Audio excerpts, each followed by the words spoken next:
வணக்கம் துலாம் ராசி நண்பர்களே. வரக்கூடிய சித்திரை மாதத்தில் உங்களுக்கு எந்த மாதிரியான பலன்கள் கிடைக்க போகுது அப்படிங்கிறத தான் இந்த பதிவில் நாம் பார்க்க போகிறோம். முதலாவதாக சூரிய பகவானை எடுத்துக்கோங்க. சூரிய பகவான் உங்களுக்கு லாபாதிபதியாக இருக்கார். அப்போ லாபாதிபதி இந்த மாதம் உச்சமடைஞ்சு இருப்பார், அதாவது அதிக பவரோடு இருப்பார். அப்போ சூரியன் உச்சமடைஞ்சு இருந்தால் நமக்கு நல்ல லாபங்கள் கிடைக்கும். எந்த ஒரு விஷயத்துலையும் நல்ல வெற்றி வாய்ப்புகள் கிடைக்கும். பிறரோட உதவிகள் நமக்கு கிடைக்கும். தந்தை வழி உறவுக்காரவங்க இருக்காங்கல்ல, அவங்களால நன்மைகள் கிடைக்கும். அரசாங்க அதிகாரிகள்னாலையும் அரசியல்வாதிகள்னாலையும் கூட நமக்கு உதவியும் ஒத்தாசையும் கிடைக்கிறதுக்கான ஒரு சந்தர்ப்பத்தை அந்த சூரியன் இந்த மாதம் உங்களுக்கு கொடுப்பாருங்க. அதே நேரத்தில் சூரிய பகவான் பொதுவாக 7வது ராசியில் இருக்கக்கூடாது. ஏன் அப்படின்னா 7வது ராசிங்கிறது கணவன் மனைவியை குறிக்கக்கூடிய ராசி. அப்போ அந்த ராசியில் சூரியன் இருந்தால் கணவன் மனைவிக்குள்ளே கொஞ்சம் கருத்து வேறுபாடுகளை மட்டும் உண்டு பண்ணும். அதனால் கொஞ்சம் நம்ம கவனமாக போகிறது நல்லது. கருத்து வேறுபாடுகள் வந்தாலும் ஒரு மாதத்துக்கு தான் வரும். நம்ம கொஞ்சம் விட்டு கொடுத்து போயிட்டோம்னா எந்த தொந்தரவும் இருக்கிறதுக்கான ஒரு சாத்தியக்கூறுகள் இல்லை. அடுத்து குரு பகவானை எடுத்துக்கோங்க. குரு பகவான் 7வது ராசியில் தான் இருக்கார். இப்போ சித்திரை மாதம் 18ஆம் தேதி தான் குரு பெயர்ச்சி வருது. மே மாதம் 1ஆம் தேதி குரு பகவான் உங்களுக்கு 3 மற்றும் 6 குடைய கிரகம். அவர் 8வது ராசிக்கு தான் வர்றார். அப்போ 6ஆம் அதிபதி 8வது இடத்துக்கு வந்தால் அது விபரீத ராஜயோகம் அப்படின்னு சொல்லுவோம். அப்போ பல நன்மைகள் உங்களுக்கு கிடைக்கிறதுக்கான சாத்தியக்கூறுகள் இப்போ இருக்குது அப்படின்னு நம்ம சொல்லலாம். குரு பகவான் பொதுவாக நன்மைகளையே விபரீத ராஜயோகத்தில் செய்யும். ஆனாலும் குரு பகவான் அஷ்டமஸ்தானத்தில் இருக்கிறது பொருளாதாரத்தில் கொஞ்சம் தட்டுப்பாடை ஏற்படுத்தி விடும். பணம் கொடுக்கல் வாங்கலில் நீங்கள் கொஞ்சம் கவனமாக இருக்கணும். பணத்தை யார்கிட்டையும் கொடுக்கக்கூடாது. கொடுத்தா வாங்க முடியாது, வாங்கினா கொடுக்க முடியாது. அதே மாதிரி குழந்தைகள் விஷயத்தில் கொஞ்சம் கவனமாக இருக்கணும். பிள்ளைகள் சம்மந்தப்பட்ட விஷயங்களில் அவங்களுக்கு தேவையானதை நம்ம செஞ்சு கொடுக்குற போது எது தேவையோ அதை மட்டும் நம்ம செஞ்சு கொடுக்குற மாதிரி பார்க்கணும். கோவில் சார்ந்த விஷயங்களில் கொஞ்சம் தடங்கள் ஏற்படும். சிலருக்கு பேங்க் சம்மந்தப்பட்ட வகையில், கோர்ட்டு சம்மந்தப்பட்ட வகையில் கூட தொந்தரவு கொடுக்கறதுக்கான ஒரு வாய்ப்புகள் இருக்கும். அதே போல் குரு பகவான் அஷ்டமஸ்தானத்தில் இருக்கிற போது நீங்கள் வண்டி வாகனத்தில் ரொம்பவே கவனமாக போகணும். அது சித்திரை மாதம் மட்டும் இல்லை, குரு பெயர்ச்சிக்கு அப்புறமா கிட்டத்தட்ட ஒரு வருட காலத்துக்கு வாகனத்தில் நீங்கள் கவனமாக தான் போகணும். ஏன்னா அது வாகன விபத்துக்களையும் கொஞ்சம் ஏற்படுத்தி விட்டுரும். அதனால் கொஞ்சம் கவனமாக இருக்கிறது நல்லது. சரிங்களா? சரி. உங்களுக்கு புதன் பகவான் 9 மற்றும் 12ஆம் அதிபதியாக தான் வருவார். பொதுவாக 9ஆம் அதிபதி நீச்சமாக தான் இப்போ இருக்குது. நீச்சமாக இருக்கக்கூடாது. 9ஆம் அதிபதிங்கிறது உங்களுடைய தந்தைக்குடைய கிரகம். அப்போது அந்த கிரகம் நீச்சமானாலே தந்தையினால் பிரச்சனைகள் வரும். தந்தைக்கும் நமக்கும் கருத்து வேறுபாடுகள் வர்றதுக்கான ஒரு சந்தர்ப்பம் இப்போ இருக்கும். இப்போ புதன் பகவான் சித்திரை 23ஆம் தேதி 7வது ராசிக்கு வர்றார். அதுக்கப்புறம் உங்களுக்கு தந்தை கூட எந்த பிரச்சனையும் வர்றதுக்கான ஒரு சந்தர்ப்பம் இருக்காது. சித்திரை 23க்கு அப்புறமா உங்களுடைய கணவன் அல்லது மனைவிக்கு பயண அலைச்சல்கள் ரொம்ப ஜாஸ்தியாக இருக்கும்.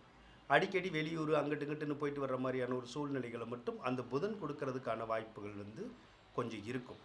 அதே நேரத்தில் புதன் 7வது ராசியில் இருக்கிறனால உங்களுடைய கணவன் அல்லது மனைவிக்கு இந்த நரம்பு தொடர்பான தொந்தரவு அப்படின்னு சொல்கிறோம்ல, இந்த சுளுக்கு பிடிக்கிறது, சதைப்பிடிப்பு அப்படிலாம் சொல்கிறோம்ல, அந்த மாதிரி ஏதாவது தொந்தரவு வரும். அல்லது அந்த சளி, இருமல், காய்ச்சல் போன்ற உடல் உபாதைகள் இருக்கு இல்லையா, அந்த மாதிரி ஏதாவது ஒன்று போகிறதுக்கான வாய்ப்புகள் இந்த சித்திரை மாதத்தில் கொஞ்சம் இருக்கும்.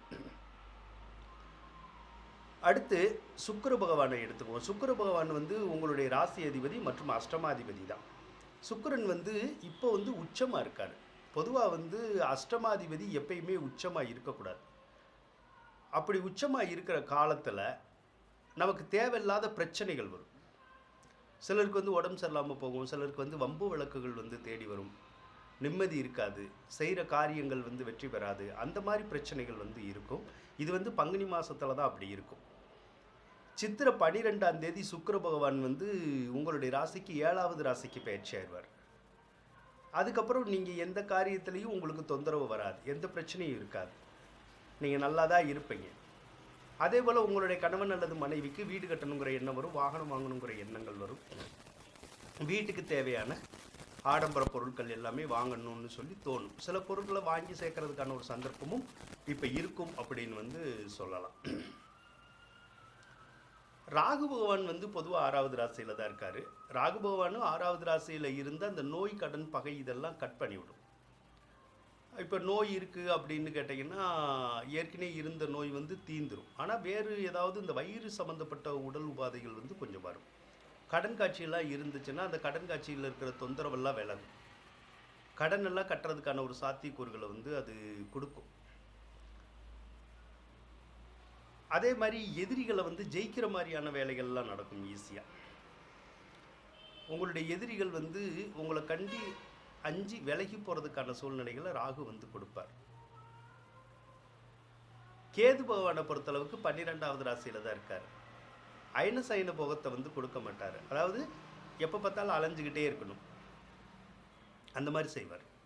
அதே மாதிரி ஒரு சிலரை வந்து சரியாக தூங்க விட மாட்டார். இதை தான் வந்து கேது பண்ணும். செவ்வாய் பகவானை பொறுத்தளவுக்கு உங்களுக்கு 2க்கும் 7க்கும் உடையவர் தான் செவ்வாய் பகவான். அந்த செவ்வாய் பகவான் வந்து தற்போது வந்து 5வது ராசியில் தான் இருக்கார். செவ்வாய் 5வது ராசியில் இருந்தால் பெற்ற பிள்ளைகளுக்கு வந்து நிறைய கோபதாபம் வரும், நிறைய டென்ஷனோட வந்து இந்த மாதம் வந்து இருப்பாங்க. அதாவது அவங்களுக்கு வந்து ஏதாவது ஒரு இழப்பீடுகள் ஏற்படும், பொருளோ சொத்தோ ஏதாவது ஒரு வகையில் வந்து பிரச்சனைகள் வரும். அதனால வந்து அவங்க அந்த கோபதாபத்தோடு அந்த டென்ஷனோடையே வந்து இருப்பாங்க. சரிங்களா? அது வந்து நமக்கு எப்போ மாறும் அப்படின்னு கேட்டிங்கன்னா, சித்திரை மாதம் 9ஆம் தேதி செவ்வாய் வந்து மீன ராசிக்கு போயிடுவார். அதுக்கப்புறம் பிள்ளைகள் வழியில் செவ்வாயால் வந்து தொந்தரவுகள் வந்து வராது. அதுக்கப்புறம் உங்களுக்கு வருமானமும் நல்லா தான் வரும். ஆனால் வர்ற வருமானம் வந்து ஏதாவது ஒரு வழியில் வந்து நமக்கு செலவாயிடும். அப்போ ஆக சித்திரை மாதத்தை பொறுத்தளவு வருமானம் வரும், ஆனால் காசை வந்து மிச்சம் பண்ண முடியாது. அந்த மாதிரியான ஒரு சூழ்நிலைகள் மட்டும் உங்களுக்கு இருக்கும். அதோட இந்த பங்காளி வகைகளில் வந்து உறவுகள் வந்து செட் ஆகாது. அண்ணன் தம்பி உறவு வந்து செட் ஆகாது. கூட பிறந்தவங்க வந்து நம்மளை முன்னுக்கு விட்டுட்டு பின்னுக்கு பேசுகிற மாதிரி வரும். அவங்க மேலே வந்து ஒரு அதிருப்தி ஏற்படுற மாதிரி சூழ்நிலை வரும். சிலருக்கு சொத்துக்களை விற்கணும்னு நினச்சா விற்கலாம், அதே மாதிரி சொத்துக்களை பாகம் பிரிக்கணும் அப்படின்னு நினச்சா பிரிச்சுக்கலாம். அந்த வேலைகளை வந்து செவ்வாய் வந்து உங்களுக்கு செஞ்சு தரதுக்கான வாய்ப்புகள் வந்து உங்களுக்கு இருக்கும். அதே போல் செவ்வாய் வந்து உங்களுக்கு 7ஆம் அதிபதி தான். 7ஆம் அதிபதி 6க்கு போகுது. 6க்கு போனால் உங்களுடைய கணவன் அல்லது மனைவிக்கு கொஞ்சம் ஏதாவது நோய் நொடி ஏற்பட்டு வந்து விலகும். அப்படி இல்லைன்னா கணவனை வந்து மனைவியை சற்று கொஞ்சம் பிரிகிற மாதிரியான ஒரு சூழ்நிலைகள் வரும். அது வந்து நிரந்தரமாக கிடையாது, சும்மா ஒரு வாரம் 10 நாள் அந்த மாதிரி தான் வரும். சனி பகவானை எடுத்துக்கிட்டோம்னா உங்களுக்கு 5வது ராசியில் தான் இருக்கார். 5வது ராசியில் 5ஆம் அதிபதி ஆட்சி பெற்று காணப்படுறது நல்லது. அப்போ என்ன பண்ணும் அப்படின்னா, புத்திர தோஷம் அப்படி இருக்குல்ல, அந்த புத்திர தோஷமும் வரும், புத்திர யோகமும் வரும். புத்திர யோகம்னா குழந்தை பிறக்காதவங்களுக்கு குழந்தை பிறக்கிறதுக்கான வாய்ப்புகளை வந்து உருவாக்கி கொடுக்கும். அது முதல் குழந்தையாக இருந்தாலும் சரிதான், 2வது குழந்தையாக இருந்தாலும் சரிதான். அதனால் பிள்ளை பேற்றுக்கு ஒரு சிறப்பான மாதமாகவும் வருடமாகவும் இந்த வருடம் வந்து இருக்கும். ஆனால் புத்திர தோஷத்தையும் உண்டு பண்ணும். அப்படிங்கிற போது பிள்ளைகள் வழியில் நமக்கு ஏதாவது கவலைகளை வந்து கொடுக்கும். அப்போ பிள்ளைகளுக்கு உடம்பு சரியில்லாமல் போகலாம், பிள்ளைகள் வந்து நினச்ச காரியத்தில் வந்து ஜெயிக்க முடியாமல் இருப்பாங்க, பிள்ளைகளுக்கு சரியான வேலை வாய்ப்பு இருக்காது, பிள்ளைகளுக்கு வந்து சரியான திருமணம் நடந்திருந்திருக்காது, இல்லைன்னா பிள்ளைகளுக்கு உடம்பு சரியில்லாமல் போகலாம், இல்லைன்னா ஏதாவது ஒரு ஆபத்துகள் வந்து வரலாம். அதனால வந்து நம்ம பிள்ளைகளை வச்சு ஏதாவது கவலைப்படுற மாதிரியான ஒரு சூழ்நிலைகள் வந்து கொஞ்சம் இருக்கும். ஏன்னா அதை வந்து சனி வந்து கொஞ்சம் செய்வார். சரிங்களா? சரி. ஆக கிரகநிலைகள் வந்து துலாம் ராசிக்காரவங்களுக்கு சாதகமான சூழ்நிலையில் தான் இந்த சித்திரை மாதத்தில் வந்து இருக்குது. அதனால் இந்த சித்திரையில் பல நற்பலன்கள் வந்து உங்களுக்கு கிடைக்கும் அப்படின்னு சொல்லி கோரிக்கொண்டு விடைபெறுகின்றேன். நன்றி, வணக்கம். துலாம் ராசிக்காரவங்களுக்கு இந்த வீடியோ பிடிச்சிருந்தா லைக் பண்ணுங்கள், ஷேர் பண்ணுங்கள், மறக்காமல் சப்ஸ்கிரைப் பண்ணுங்கள். நன்றி துலாம் ராசி நண்பர்களே.